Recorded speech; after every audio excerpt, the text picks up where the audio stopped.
Tengakhat little star হাইস্কুলত বিশ্ব পৰিৱেশ দিৱস উদযাপন। আজি বিশ্ব পৰিৱেশ দিৱস। সমগ্ৰ দেশবাসীৰ লগতে ডিব্ৰুগড় জিলাৰ টেঙাখাত লিটিল ষ্টাৰ হাইস্কুলতো বিভিন্ন ধৰণৰ কাৰ্যসূচীৰে বিশ্ব পৰিৱেশ দিৱস উদযাপন কৰা হয়। টেঙাখাতৰ প্ৰথমখন ইংৰাজী মাধ্যমৰ বিদ্যালয় হিচাপে লিটিল ষ্টাৰ হাইস্কুলে বিগত সময়ছোৱাত শৈক্ষিক ক্ষেত্ৰখনৰ লগতে অন্যান্য দিশতো ছাত্ৰ-ছাত্ৰীসকলক সফলতাৰে আগবঢ়াই নিয়া পৰিলক্ষিত হৈছে।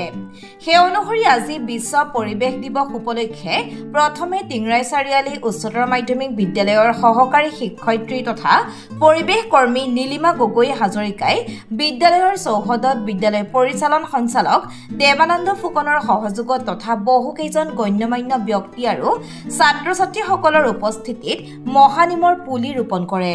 নমস্কাৰ, মই 2018-19 পৰাই মই প্ৰায় গছ পুলি ৰোপণ কৰিছোঁ, মহানিমৰ পুলি।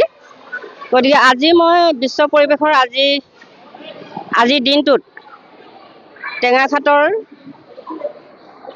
লিটিল ষ্টাৰ হাইস্কুলত আহি এটি মহানিমৰ পুলি ৰোপণ কৰিছোঁ, যাতে ছাত্ৰ-ছাত্ৰীসকলক এই নিম পুলিটোৱে বহুত উপকাৰ কৰিব বুলি ভাবিছোঁ। বিশেষকৈ নিম পুলি হৈছে আমাৰ বহুত গুণাগুণ আছে নিম পুলি গছৰ। তাৰ যিটো বায়ু বাতাৱৰণ চলি থাকে আমাৰ স্বাস্থ্যৰ কাৰণে ভাল। গতিকে ছাত্ৰ-ছাত্ৰীসকল এইখন স্কুলতে তেওঁলোকে শিক্ষাদান কৰিছে যেতিয়া তেওঁলোকক উপকাৰ কৰিব বুলি মই ভাবিছোঁ। গতিকে মই সেয়ে আজি নিম পুলি এটা ৰোপণ কৰিলোঁ।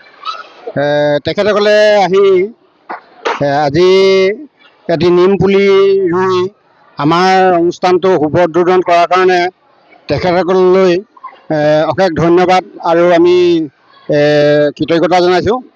আৰু লগতে আজি এই দিনটো এক উল্লেখনীয় সমগ্ৰ পৃথিৱীৰ বাবে, যিহেতু মানুহৰ এই বিশ্বৰ পৰিৱেশৰ কাৰণে আজিৰ দিনটো এটা সজাগতাৰ দিন।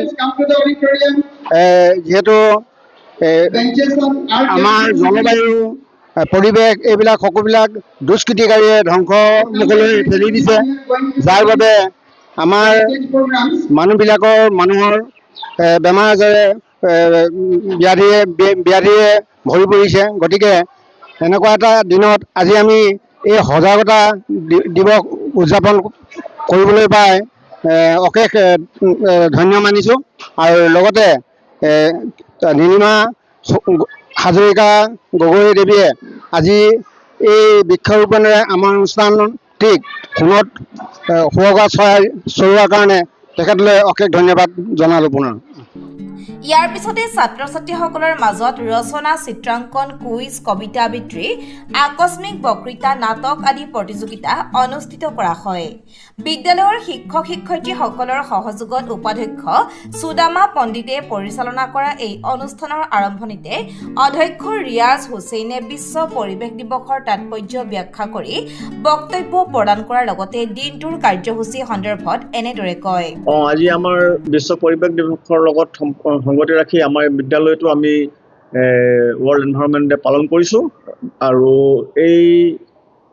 এই দিৱসত আজিৰ দিনটোত আমি বিভিন্ন ধৰণৰ কাৰ্যসূচী আমি ৰাখিছিলোঁ।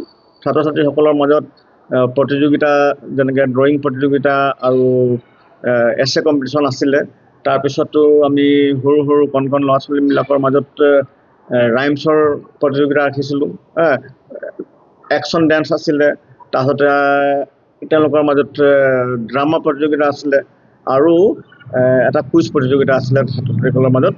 আজি পৰিৱেশ দিৱসৰ লগত সংগতি ৰাখি লোকক সজাগতাৰ সৃষ্টি কৰিবলৈ আমি এই ধৰণৰ বিভিন্ন অনুষ্ঠান আজি অনুষ্ঠিত কৰিছিলোঁ আজি ৱৰ্ল্ড এনভাইৰনমেণ্ট ডে উপলক্ষে। আচলতে আমি এইটো প্ৰথমৰ পৰাই কৰি আহিছোঁ। ৱৰ্ল্ড এনভাইৰনমেণ্ট ডে মানে আমাৰ প্ৰায় আজি 15 বছৰমানৰ পৰা আমি অনুষ্ঠানটো কৰি আছোঁ আৰু ৰেগুলাৰলি কৰোঁ, প্ৰত্যেক বছৰে কৰোঁ। ৱৰ্ল্ড এনভাইৰনমেণ্ট ডে আমি পাতোঁ।